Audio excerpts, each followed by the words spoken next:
éphémère qui prend quand l'étoile passe sa vraie place dans l'espace infini qui devant nous dévoile ses comètes, ses planètes, ses étoiles et le ciel, tel un rêve éternel où le temps même s'efface pour faire place à l'espace infini vers lequel nous allons plein de joie sur les chevaux du vent. Le futur, l'aventure nous font face.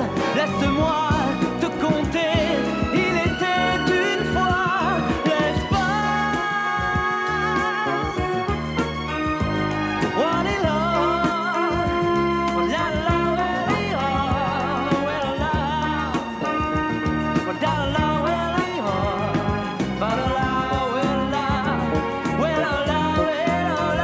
Infini, dont nous sommes sentinelles, symphonie, à portée de nos ailes, harmonie, dont jamais on ne se lasse.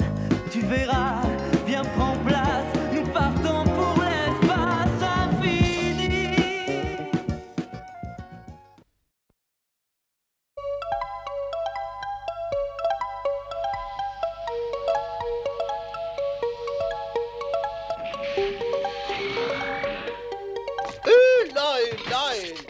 Mais doucement, quel manque de savoir-vivre, enfin! C'est très gentil à vous, maître, de nous accompagner jusqu'à Port-de-Plaie. Voilà bien longtemps que nous n'avons voyagé avec le Cosmopolitain. Nous étions alors jeunes cadets, tu te souviens, Psy?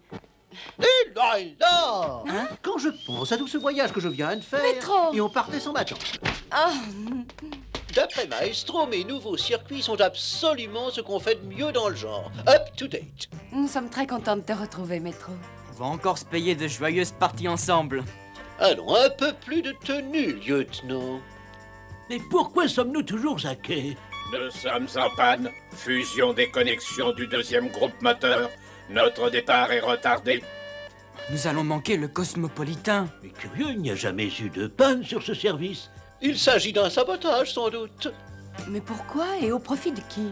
Eh bien, mes amis, puisque votre départ semble compromis, prenons-en notre parti. Vous partirez par le prochain vaisseau dans 10 jours. Et nous allons profiter de ce répit pour faire encore des tas de choses intéressantes, n'est-ce pas? Non, maître, nous devons prendre le Cosmopolitain.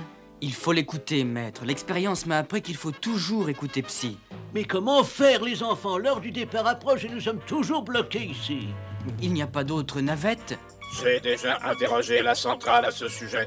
La réponse est négative. Dites-moi, jeune homme, combien de temps faut-il pour réparer ces connexions? 2 heures environ, monsieur. Monsieur, ce jeune homme n'a jamais entendu parler de mes exploits. Cette navette pourra rattraper le Cosmopolitain même après son départ. Qu'en pensez-vous, maître? La procédure est inhabituelle, mais enfin, c'est faisable.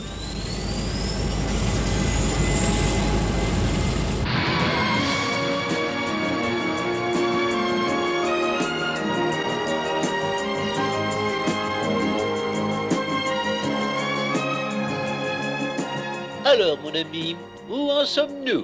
Nous sommes à notre vitesse maximum, monsieur. Nous ne devrions pas tarder à entrer en contact avec le vaisseau.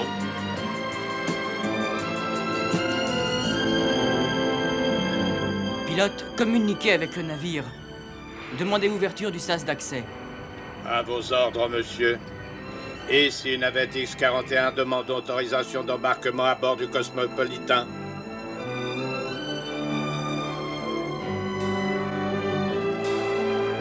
Que doit-on répondre, commandant?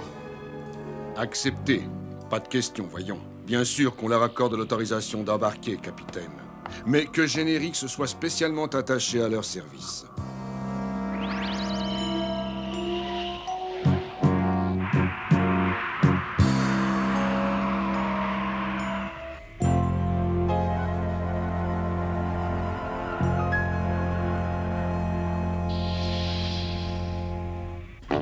Mon nom est Générix et j'ai été spécialement attaché à votre service. Pourquoi faire, gros plein de soupe? Je suis là, à ce qu'il me semble. Pardon. Rien, rien. Dites, ma chère, vous les avez reconnus? Voici la première cabine. Je suggère que vous la preniez, monsieur.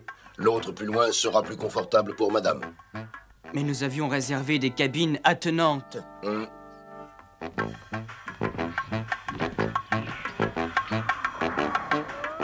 Bon, eh ben c'est très bien, Générix. Laissez-nous maintenant. Impossible, j'en regrette, monsieur. Mes instructions sont de rester à votre service permanent. Je suis très sensible à cette sollicitude, mais je vous en prie, ayez la bonté de disparaître maintenant. De disparaître, c'est un ordre. Le Commodore vous attend pour le dîner. Ah, je n'aime pas ça. Ce voyage t'a fatigué. Tu devrais te reposer, Psy. Non, ce n'est pas ça. Il y a autre chose et je ne sais pas quoi. Je te laisse, Métro. Il veillera sur toi. N'est-ce pas, Métro? Il est vrai que j'aurais un grand plaisir à entrer dans ce gros tas de ferraille qui se nomme Générix. Il semble que tu n'as pas vu qu'il est 10 fois plus lourd que toi, Métro. Et vous, il ne semble pas que vous ayez gardé le souvenir d'un certain combat entre le nommé Golden Bar et votre serviteur. Mesdames, messieurs, nous traversons actuellement la ceinture d'astéroïdes. Admirez le spectacle.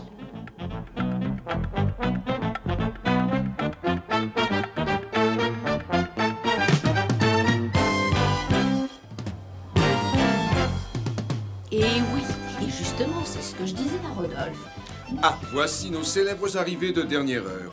De vieilles connaissances. Bienvenue, jeunes gens. Heureux de vous accueillir parmi nous. Vous allez faire connaissance avec nos officiers. Notre médecin-chef, le professeur Bernard. Notre officier en informatique, le lieutenant Célia.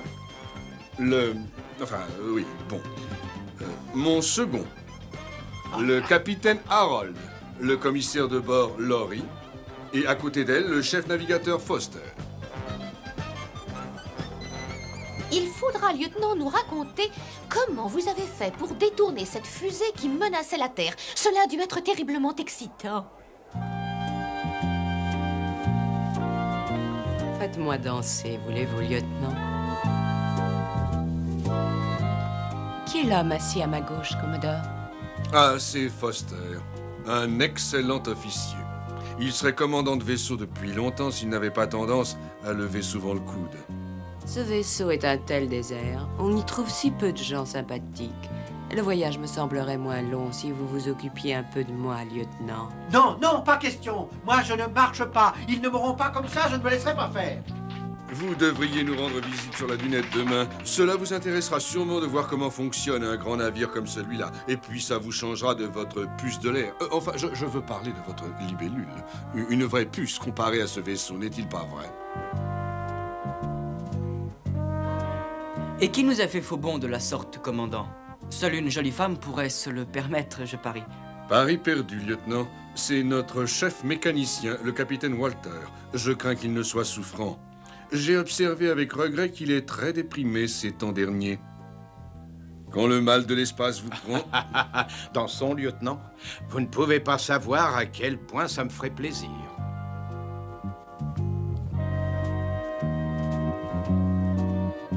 Voilà. Ici, nous pourrons parler. Je suis content que vous soyez là, vous savez. Vous et le lieutenant Pierrot, vous êtes les seuls avec qui je me sens en confiance. Il se passe des choses bizarres. Je ne sais comment vous expliquer. Tous ces nouveaux officiers embarqués à Port-Doppler, oh, ils connaissent bien leur boulot, mais enfin, je sais pas, pas de chaleur, pas de communication. Oh, cela a dû vous arriver, capitaine, de ne pas être en harmonie avec un équipage, non? Oui, mais là, c'est différent. Ceux-là me font froid dans le dos. Oui, voilà. Il y avait bien le chef mécano Walter, un vieux copain, mais je crois qu'il perd les pédales. Et le commandant? Oh, je le connais depuis longtemps et pourtant il me semble différent. Ou bien moi aussi je perds les pédales.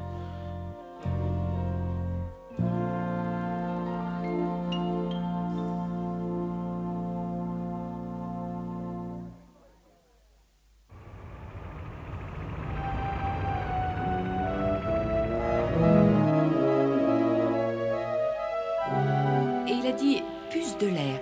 Puis il a essayé de se rattraper. Mais comment sait-il? Et que sait-il au juste? En tout cas, je trouve ça très troublant. Et lui-même, était-il troublé? Non, pas vraiment. Malgré mes efforts et en dépit de ma attention vers lui, aucune communication psychique n'est possible avec le commandant. Comme s'il y avait de sa part une sorte de barrage à mes tentatives. Il paraît que l'on apprend ça aux télépathes de 3e classe. Mais lui n'est pas télépathe. Et ce qui est surtout bizarre, c'est que quand je lui ai dit... Attention, elles peuvent capter notre conversation. Alors voilà le lieutenant Pierrot. Hein. Bonjour. Il voudrait me faire croire que c'est vous, le lieutenant Pierrot d'Oméga. Mais je ne marche pas. Moi, on ne m'aura pas comme ça, hein. Faut pas croire, quand même. Dites-moi, qui est cet homme? Walter, il est très malade.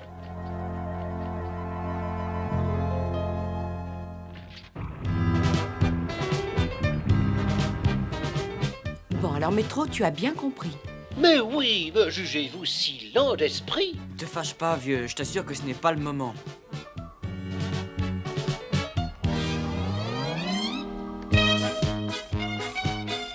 Installez-vous là, et comme vous n'êtes guère épais, vous tiendrez à deux. Là, devant nous, c'est Jupiter, nous y serons sous peu. Vous verrez, c'est très beau. Vous savez, commandant, nous connaissons le secteur. C'est vrai, excusez-moi. Où avais-je la tête? Urgent. Hein? Capton SOS, dois-je transmettre? Transmettez. Argo spatial Gétro, cargo spatial Gétro. Ici cargo spatial Gétro en route vers Port Doppler. Il y a rébellion à bord. Nous sommes attaqués par... Transmettez. Ici le vaisseau cosmopolitain. Votre message capté. Donnez position et dites ce que nous pouvons faire pour vous. Ici Cargo Gétro, rectification. Tout est en ordre à bord. Vous adressons excuses pour message précédent, mais notre opérateur radio est devenu subitement fou. Il est sous calmant. Je répète, tout va bien à bord. Nous croiserons votre route par bâbord dans 8 minutes. Terminé. Eh bien, voilà une histoire. Hein? Oui, curieuse histoire. Qu'en penses-tu? Cargo Gétro à 4 minutes. Route non conforme aux indications reçues. Nous nous détournons de 4 degrés est pour l'éviter. Avez-vous une idée, commandant, de ce qui se passe? Cargo Gétro à 2 minutes.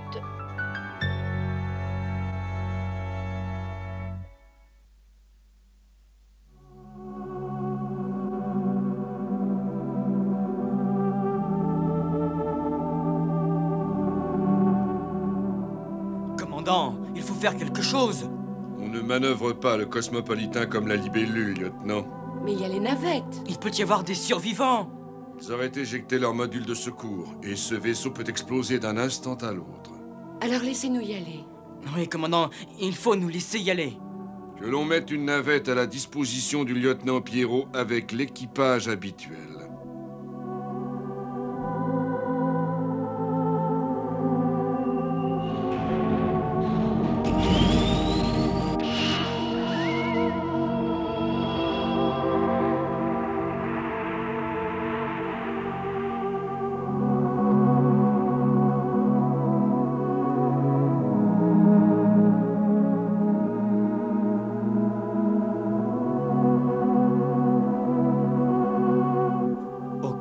De survivants.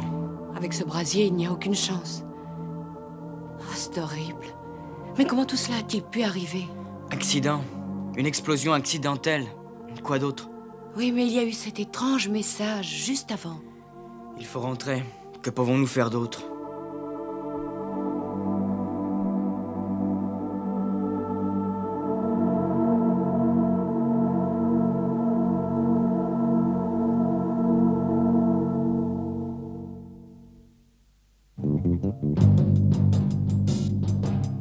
Ah, voilà nos jeunes héros. Alors, vous êtes convaincus maintenant que nous vivons dans un monde bizarre? Eh, mais attendez, je voulais... Hein? Non, décidément, tout ça ne me plaît vraiment pas. Et puis cet incendie, quelle horreur. Tu es impressionné par cet accident, et moi aussi, c'est normal. Oh, il n'y a pas que ça, non. Il se passe ici des choses... Enfin, je ne comprends vraiment pas. Métro, est-ce que tu as fait tout ce que je t'ai demandé? Eh bien oui, évidemment. Et alors? Rien que je puisse détecter. Rien de commun avec les androïdes demi-masse que je pouvais sonder. Ceux-là sont imperméables à mes rayons. Comme tous les hommes. Pourtant quoi, Métro? Je ne peux pas le dire avec précision. Leurs réponses sont peut-être plus schématiques. Voilà, je dois poursuivre mes recherches, je pense. Et là, où voulez-vous en venir tous les deux? Je ne peux pas dire que je porte au Commodore Robin une sympathie inconditionnelle. Il a changé depuis notre premier voyage sur le Cosmo. Tu te souviens, Psy? Mais de là, enfin, il a peut-être seulement vieilli. Bon, d'accord, admettons. Pourtant, je te le répète, il se passe ici des choses. Et le seul officier auquel je fasse encore confiance sur le Cosmopolitain, c'est Foster, même s'il est souvent ivre. Tu as sans doute raison. Oui, il essayait peut-être de nous dire quelque chose tout à l'heure. Restez là tous les deux. Je vais tenter de le trouver pour voir si j'en tire quelques informations. Ces jeunes gens deviennent trop curieux, trop remuants. Il faut mieux les contrôler. Ce sont des éléments perturbateurs. Jamais nous n'aurions dû les embarquer. Nous avons fait notre possible. Maintenant, nous devons composer avec la situation. Qu'on les neutralise, le problème sera réglé. Non, ils sont trop connus à bord, trop célèbres. Je vous rappelle, lieutenant, que votre mission consiste à surveiller d'aussi près que possible le lieutenant Pierrot et que ça n'a pas été exactement un succès jusqu'à présent. Je vais faire de mon mieux, commandant. Quant à vous, capitaine Générix, vous devez absolument vous opposer à toutes les initiatives non souhaitables du sous-lieutenant Psy et de son androïde, avec douceur si c'est dans le domaine du possible, sinon... Je ferai volontiers une bouchée de cette petite chose, Commodore. Ne croyez pas cela, beaucoup ont été détruits pour avoir fait preuve de confiance excessive. Et qu'est-ce qu'on fait du capitaine Forster? Celui-là, il devient réellement insupportable. Il faut le neutraliser et vite, d'accord? Je compte sur vous, capitaine Harold.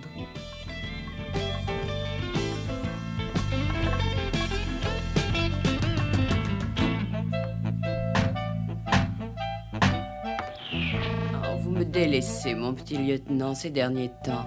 Ce n'est pas très gentil de votre part. Il m'avait semblé pourtant que nous étions des amis.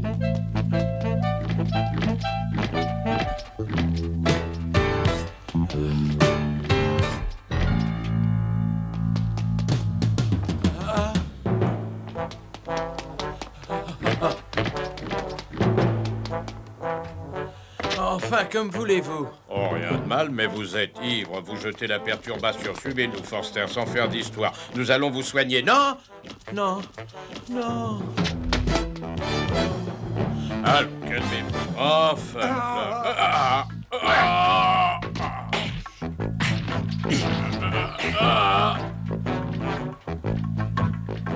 Hep! Que s'est-il passé, officier? Oh, Foster avait bu, comme d'habitude. Il a fait du scandale et puis il a blessé le capitaine Harold. Mais rien de grave, je pense.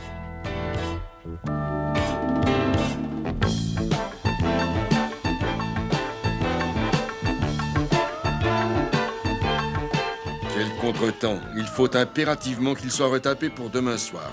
Je ne peux pas vous l'assurer, il y a pas mal de contrôles à effectuer. Mais il le faut, professeur. Je vous promets de faire mon possible, Commodore. Très intéressant, comme dirait mon bon maître.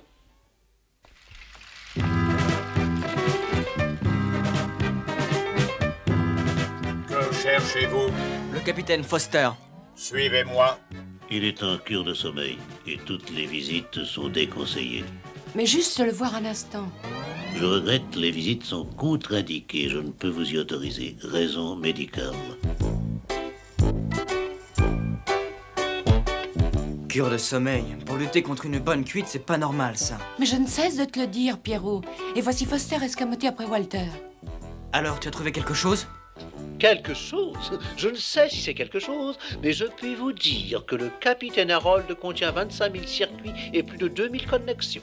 Considérez-vous qu'il s'agit là de quelque chose? Tu en es sûr? Alors c'est un robot? Oui, c'est un robot. Un humanoïde plutôt. Et ce n'est pas le seul à bord de ce vaisseau. Chut! Ah, c'est bien ce que je pensais. Sauf que depuis mi-mars, ils ont perfectionné leur système de protection. Il nous faut retrouver le vrai capitaine Harold et Foster et les autres, s'ils n'ont pas encore été supprimés. Oh, mais où veulent-ils en venir? Et quel est leur but? Si nous retrouvons les autres, ils nous le diront. De toute façon, nous ne pouvons pas nous attaquer à cet immense vaisseau à deux. Plaît-il?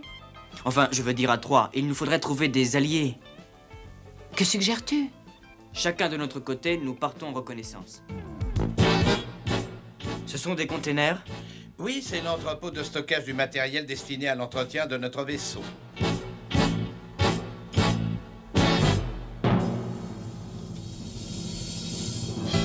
Ici, il fait 3 degrés seulement. C'est la raison pour laquelle nous revêtons nos combinaisons anti-froid.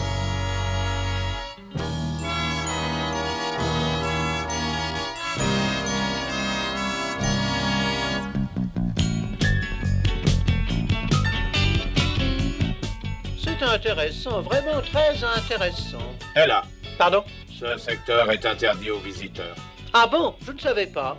Vraiment, excusez-moi. Laissez, sergent. Je vais m'occuper de cette affaire. À vos ordres, capitaine. C'est ça, salut.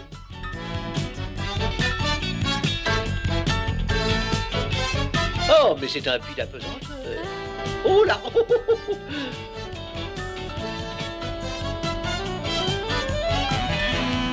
Oh, mais j'ai bien l'impression que ce gros-là est en train de me suivre.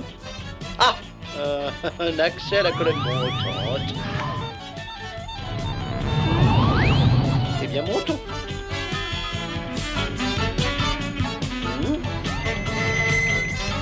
Bon, eh bien, me voilà tranquille. Ah, mais non. Oh, zut, j'ai l'impression qu'il n'y a pas de porte. La curiosité est un vilain défaut. Moi qui apprécie tant vos qualités, j'aurais aimé vous épargner les conséquences de votre indiscrétion. Ça, effectivement, je sens que vous m'aimez beaucoup. Vous ne pourriez pas me serrer un petit peu moins fort? Je préférerais que vous m'aimiez un peu moins. Je me demande si je mérite qu'on m'aime tellement.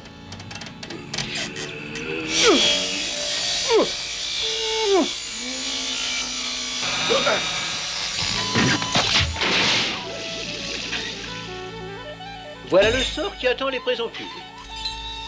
Voilà qui fera l'affaire.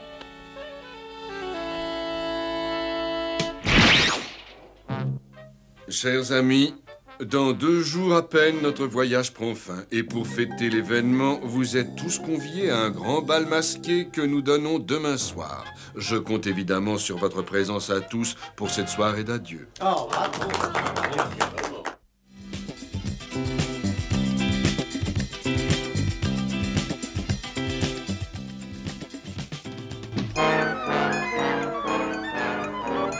Attendez-moi un instant.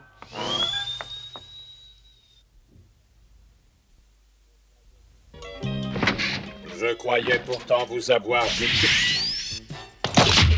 Eh bien, vous ne devriez pas croire tout ce que vous dites.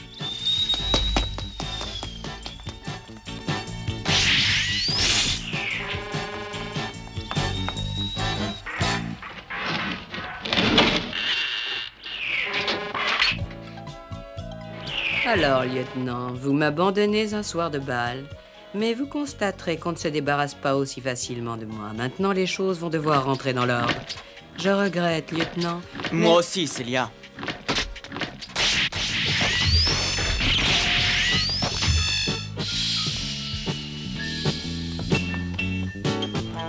Vous étiez charmante, Célia.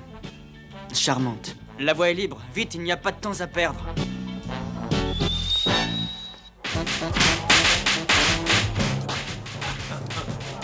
Je ne vois pas le lieutenant Célia ni nos jeunes policiers d'Améga. Tout cela est bien déplaisant. À propos, qu'en est-il de notre infortuné ami, le capitaine Harold, professeur? Il ne devrait pas tarder à être en état.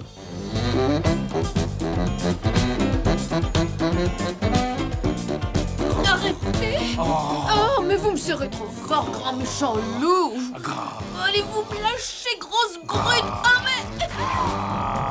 Un robot! Moi, avec un robot! J'ai dansé avec un robot! Quelle horreur!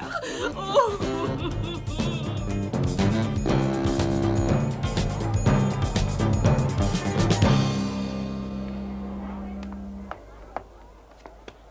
Capitaine Harold, c'est bien que vous soyez là. C'est tout à fait mon avis, Commodore. Et j'aimerais vous présenter maintenant un de mes très bons amis.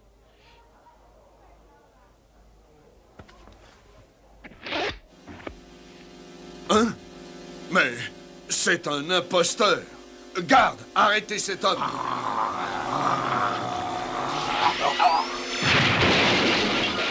Non, Commodore.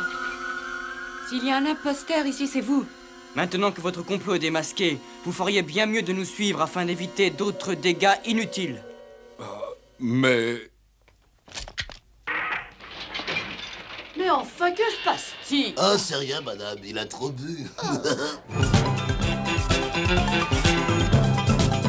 Vous faites le nécessaire, Harold. Mais oui, Commodore, soyez sans crainte, nous avons la situation bien en main.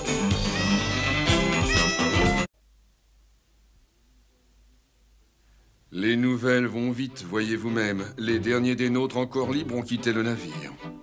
C'est bien, nous ne vous voulions pas de mal, à vous les hommes. Sinon, il nous eût été facile d'armer nos troupes et nous ne l'avons pas fait. Et pour le cargo Gétro, que s'est-il passé? Oh, un groupe d'hommes excités a voulu se débarrasser des nôtres à coups d'explosifs. Vous avez vu les résultats. Mais enfin, pourquoi tout cela? Pourquoi? S'emparer du Cosmopolitain ou du Gétro, c'était seulement un test. Juste pour voir si nous sommes au point, si nous sommes vos égaux. De toute façon, il y a eu des progrès. Et il y en aura d'autres, croyez-moi, jusqu'à notre succès final. Votre victoire d'aujourd'hui, c'est un combat d'arrière-garde. Maintenant que je vous ai tout dit, je vais vous demander de me laisser seul.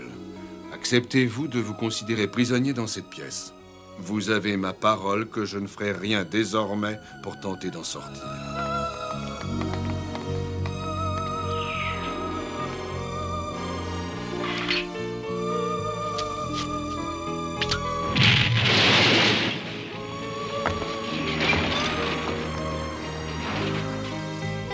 Si vraiment il l'avait voulu, il pouvait tout faire sauter. Allons les enfants, en route pour Omega.